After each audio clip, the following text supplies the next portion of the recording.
Ready to go. Okay. Good morning, everybody, and welcome back.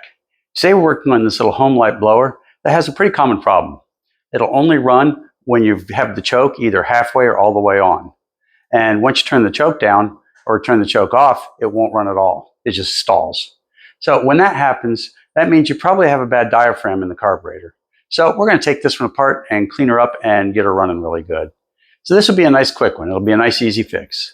So all you new people out there, go ahead and subscribe. It's free and it's what we work for. So let's get started. Okay, I played with this for a moment outside and I saw she will start. And she kind of sort of runs.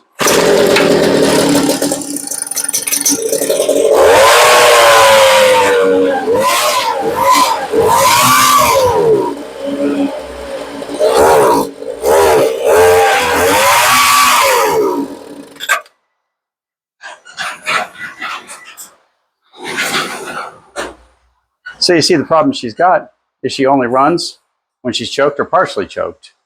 And that tells me that we're getting fuel, but not enough. It's requiring more vacuum than it should to get the fuel into the tank. So there's a couple things that can cause that. Number one would be the very, very obvious, a clogged fuel filter or really bad gas. So we're going to take a look. Fuel lines still seem to have a little bit of flex in them, so they're pretty good.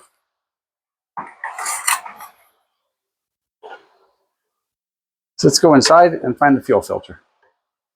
Sometimes getting the fuel filter is easier said than done. Here we go. And don't worry about breaking the lines when you do this, because if the lines do break, that means they needed replaced anyway. Okay, looking at the filter on this, the filter looks really nice, so it looks good. So we're going to go ahead and put that back in and move over to the gas tank. Or, I'm sorry, move over to the carburetor. We already did the gas tank, didn't we? Okay, so let's pull the carburetor off real quick.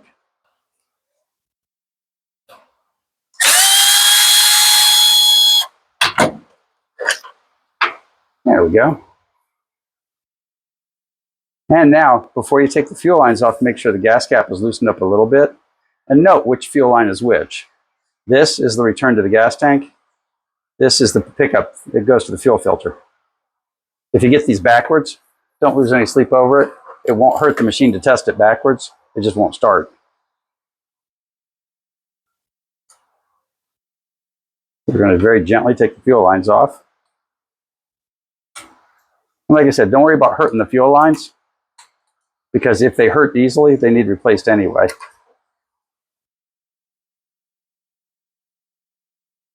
But come on, buddy, nice and gentle. There we go. So there it is. So we're going to do what you'd consider a full rebuild on this, but it's simpler than you think. This will only take a few minutes. So I'm going to go ahead and clean the body up, and we'll be back in 5 minutes. Okay, now that that's done, let's go ahead and pull her apart and see what we've got. There are two things that you look for inside one of these carburetors. You got a fuel gasket, which will be under here. On the other side of the carb, you got a metering diaphragm.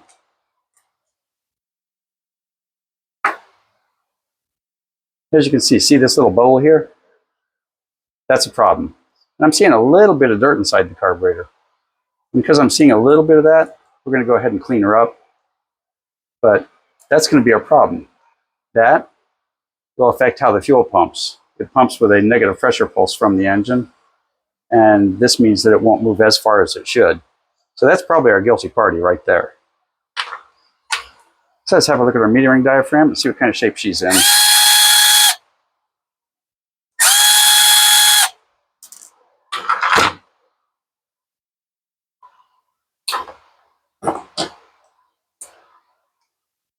And make a note that the piece with the disc on it faces the carburetor, and the gasket is first. It's gasket, then diaphragm. Oops, I got her backwards. It sits like this on the carburetor. Remember that if you're doing yours.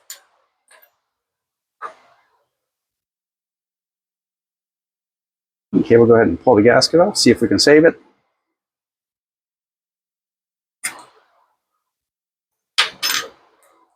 Going to pull the bulb off. And now if you've got an ultrasonic, if you're lucky enough to have one, you want to go ahead and soak it down in the ultrasonic for about 20 minutes at about 60 Celsius. And I use pine sol and water, about 20% pine sol and the rest water.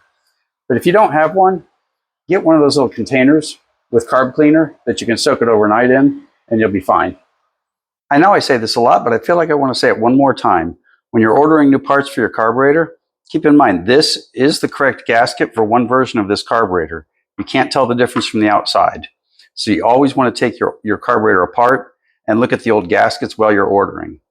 See, you've got one extra little port here. That's most of the difference in these gaskets.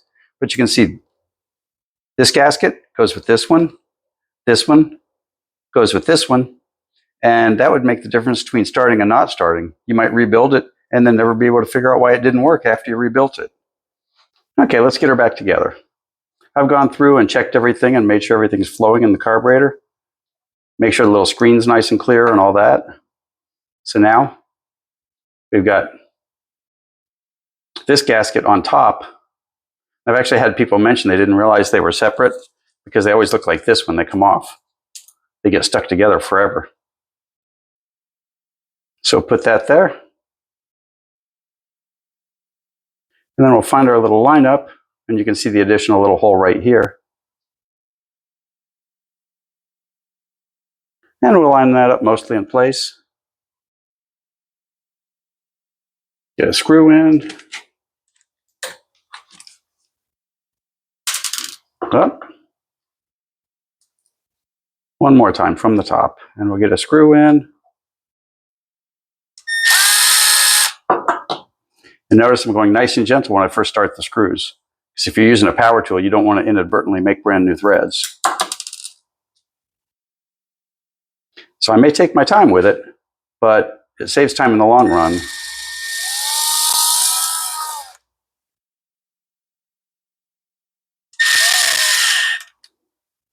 Okay, that's nice and snug.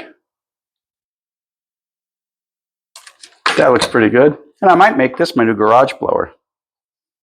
So now we're going to go over here and we're going to grab the correct gaskets and all the correct whatnot. So you see, this sits like this. So what we've got is this gasket. Let's line it up with this. We'll go here.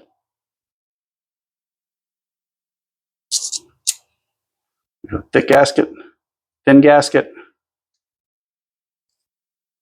Whoops. Thin gasket, had it right the first time. No, I didn't. I had it upside down the first time. There it is. Thin gasket. And definitely take your time. It's like when I put one on upside down like that and I say, oop, wait. Because I'm taking my time, I don't inadvertently try to put it on the machine that way. And now she's lined up. Now we'll hold her down with one finger. We'll get our primer bulb ready. Let's grab a new primer bulb.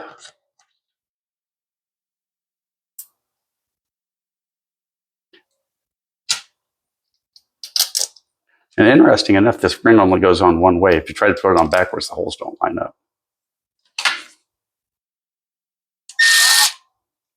And we've got a rebuilt, ready to go carburetor. And I probably said it already once or twice, but keep in mind, this Zema is a Chinese carburetor. So if you buy Chinese gaskets, or for that matter, a Chinese replacement carburetor, then you'll be fine.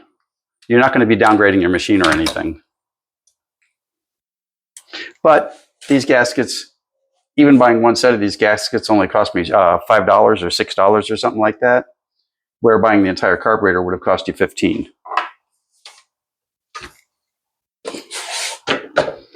Let's see how we feel about the fuel lines. They look okay. Oh, got to be careful, I've got the cap loose. Let's get her back together. Now, if you're rebuilding your carburetor, you don't even have to think about it. But if you buy a replacement, check this little port here in the carburetor and make sure that it lines up with the port on the machine, because sometimes these are off to the side or on the other end of the carburetor or whatever. And this is the negative pressure input port on the carburetor, and that's how your gas pumps up for your machine.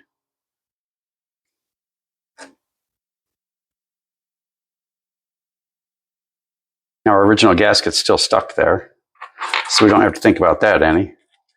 Since the fuel lines are off to the side, I'm going to save those till last.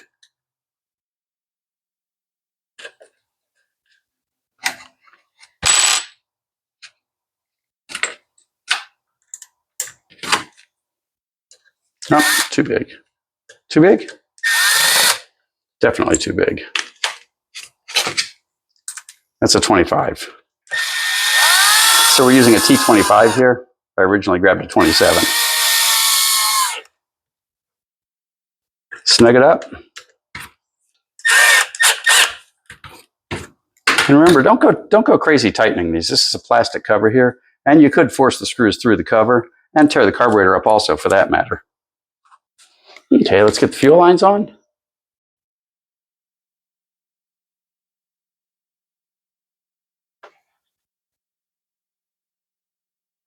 Let's test it and see if we've got them on the right side. And it appears to be good.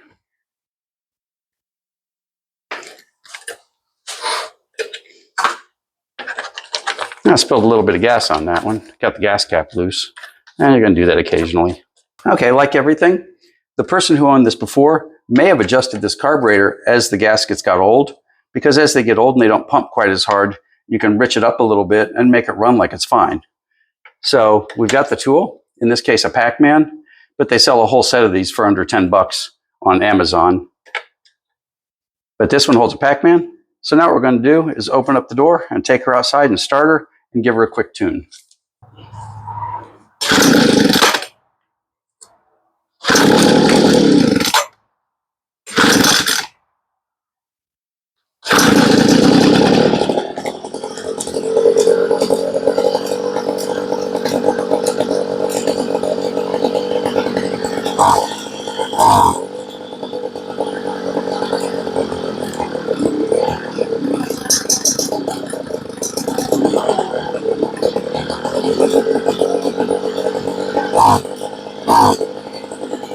Okay, right about there on the low side.